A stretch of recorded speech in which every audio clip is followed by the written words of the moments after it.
আসসালামু আলাইকুম রহমতুল্লাহ বারাকাতু। শুভ সকাল, সবাই কেমন আছেন? আশা করি সবাই ভালো আছেন, আর আপনাদের তো আমি নিজেও ভালো আছি।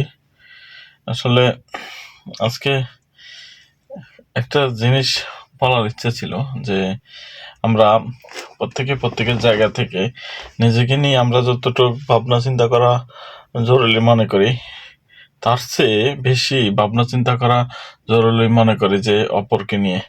কারণ নিজে কি করছি, কিভাবে চলছি, কি হচ্ছে, কি হবে, এই সমস্ত চিন্তাগুলো নিজের জন্য যতটুকু করি, তার চেয়ে বেশি করা হয় আমাদের মাঝে মানুষের, অপর ব্যক্তির। কারণ অপর ব্যক্তি কি করছে, কোথায় গেছে, কিভাবে চলছে, কিভাবে ইনকাম করছে, কিভাবে খরচ করছে, এই বিষয়গুলো কোনো কোনো সামাজিকতা এবং কোনো ভদ্র মানুষের কাজ হতে পারে না। কারণ সবাই সবাইকে নিয়ে ব্যস্ত থাকা, এটাই হচ্ছে যে প্রত্যেকের একটা আহ, নিজের কর্তব্য, নিজের দায়িত্ব।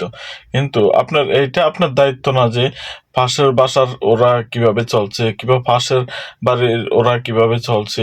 ঠিক আছে, এগুলা হয়তো আপনার কর্তব্য না, আপনার কর্তব্যের মধ্যে এগুলা পড়ে না।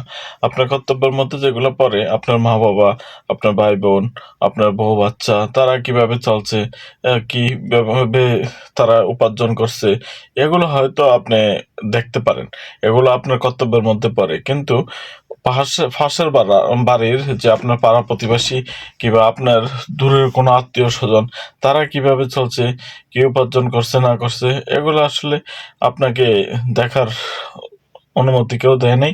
আর এগুলো নিয়ে আপনি মাথা ঘামানোর কোনো কিছু যায় আসে না। তবে আপনার দায়িত্বের মধ্যে যেগুলো পড়ে, মনে করেন যে আপনার একটা কোনো আত্মীয়, সে খারাপ পথে চলতেছে, ঠিক আছে, তাকে সরাসরি সুন্দরভাবে একটা মর্যাদা দিয়ে তাকে বলা যায় যে তুমি এই জিনিসগুলো যেভাবে করতেছো, এই জিনিসগুলো ঠিক না, সামনের দিকে আর হয়তো এই জিনিসগুলো না করলে ভালো হয়।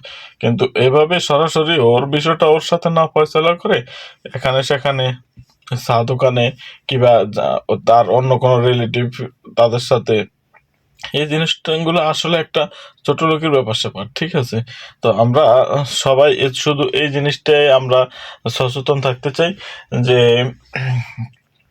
আমরা অপর ব্যক্তিকে নিয়ে দোষ গুণ ভালো মন্দ না দেখে অপর ব্যক্তিকে নিয়ে ফয়সালা করা কিংবা দোষারোপ করা, এই জিনিসগুলো ঠিক না। ঠিক আছে, তো আজকের এই ভিডিওটা আমি এখানেই সমাপ্তি করতে চাই। ঠিক আছে, আমার এই ফেসবুক পেজটা একদম নতুন, ফেসবুক পেজটা আপনারা চাইলে ফলো দিয়ে পাশে থাকতে পারেন। আর আমার একটা ইউটিউব চ্যানেল আছে, জাকারিয়া রিয়াদ, ইউটিউব চ্যানেলটা সাবস্ক্রাইব করে দিতে পারেন। ধন্যবাদ। আমি যদি আপনাদেরকে কথাটা বুঝাইতে পারি, তাহলে নিশ্চয়ই আপনারা বুঝতে পারবেন। আর আমি আজকে এখানেই সমাপ্তি নিচ্ছি। আল্লাহ হাফেজ।